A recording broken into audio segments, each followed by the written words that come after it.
안녕하세요 여러분.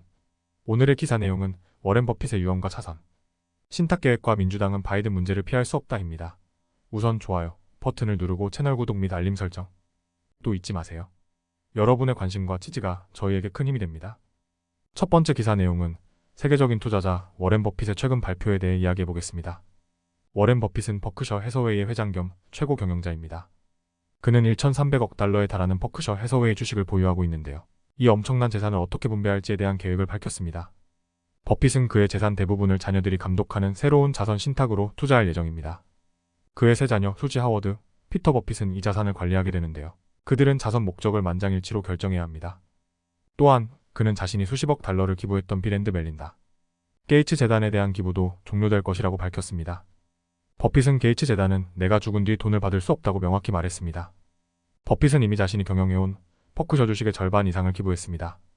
금요일 아침 버핏은 클래스 A 주식 8,674주를 클래스 B 주식으로 전환해 또 다른 기부를 발표했습니다. 이 기부로 게이츠 재단은 약 40억 달러 상당의 클래스 B 주식을 받게 되며 그의 자녀들의 재단도 각각 수억 달러 상당의 주식을 받습니다. 버핏의 세 자녀는 각기 다른 자선 활동을 하고 있습니다. 수지 버핏은 셔우드 재단과 수잔 톰슨 버핏 재단을 이끌고 있으며 하워드 버핏은 농업과 인신매매 퇴치를 위해 노력하는 하워드제 버핏 파운데이션을 운영하고 있습니다. 피터 버핏은 노보 재단을 통해 원주민 공동체와 협력하고 있습니다. 버핏은 그의 자녀들이 자선 활동을 통해 세상에 긍정적인 변화를 가져오길 바랍니다. 그는 우리만큼 운이 좋지 못한 사람들을 돕는 데 사용해야 한다고 강조했습니다. 버핏은 자녀들의 가치관과 능력을 믿고 그들이 앞으로도 훌륭한 자선 활동을 이어갈 것이라고 확신했습니다. 여러분, 워렌 버핏의 이런 결정은 단순한 자산 분배를 넘어서 그의 자선 철학과 가족의 가치관을 반영한 것입니다. 우리는 그의 자녀들이 어떤 방식으로 이 거대한 책임을 다할지 지켜보게 될 것입니다. 두 번째 영상은 월스트리트 저널의 기사에서 발췌한 내용을 바탕으로 조 바이든 대통령의 최근 토론에서 드러난 문제점과 민주당의 과제를 논의해 보겠습니다. 지난 목요일 밤 조 바이든 대통령의 토론 연설은 많은 이들에게 충격을 주었습니다. 그의 연설은 중단되고 일관성이 없었으며 이는 그가 4년 더 임기를 수행할 수 없다는 것을 명확히 보여주었습니다. 민주당원들은 이제 바이든 대통령을 교체할지 여부에 대해 진지하게 고민하고 있습니다. 이는 단순히 당파적인 문제가 아니라 국가의 이익을 위한 애국적인 고민입니다. 바이든 대통령은 명확하게 말하지 못하고 때로는 일관된 문장을 완성하지 못했습니다. 이는 많은 유권자들이 이미 그가 다시 출마하지 않기를 바라는 이유이기도 합니다. 그의 연설 중 멍한 눈빛은 준비된 내용을 기억하려 애쓰는 모습이었습니다.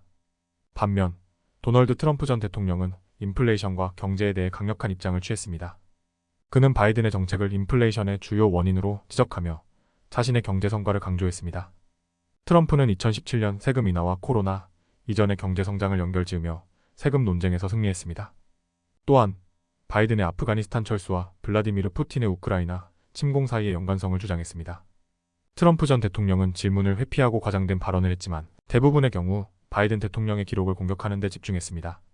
그러나 그는 훔친 2020년 선거에 대한 자기 연민에서 벗어나지 못했습니다.